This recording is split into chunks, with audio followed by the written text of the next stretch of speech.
انسان کے دونوں ہاتھوں کو ملا کر اگر بے کا نشان بنتا ہے تو ایسا انسان دوسروں کے لیے جینے والا ہوگا، مخلص اور رحم دل ہوگا،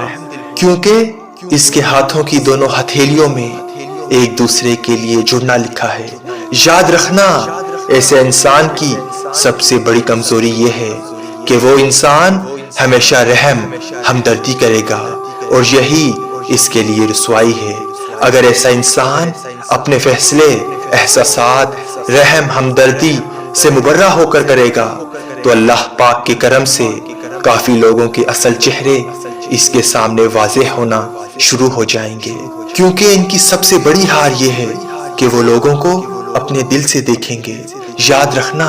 یہ ازدواجی زندگی کے حوالے سے اور کام کے حوالے سے ان کی بہتری تب ہوگی جب یہ اپنی زبان کو اپنے دماغ سے جوڑیں گے، نہ کہ دل سے، کیونکہ ان کی سب سے بڑی خامی جس کی وجہ سے ان کے مسئلے مسائل ظاہر ہوتے ہیں وہ یہ ہے کہ وہ دنیا کو فوراً وہ کہہ دیں گے جو ان کے دل میں آتا ہے۔ اگر یہ اس عمل سے خود کو روکے رکھیں گے تو یقیناً کافی چیزیں ان کی بہتری کی طرف جائیں گی۔ حسد، نفرت کے اثرات ان پر اس لیے آئیں گے کیونکہ یہ اپنی خوشیوں کو ظاہر کریں گے۔ یاد رہے کہ یہ جتنا اپنی خوشیوں کو چھپائیں گے اتنا ہی ان کے لیے بہتر ہوگا، اور رات سونے سے پہلے چاروں کل کا ورد کر کر سوئیں۔ اللہ پاک کے کرم سے وہ لوگ حسد، نفرت کے اثرات سے اللہ کی پناہ میں رہیں گے۔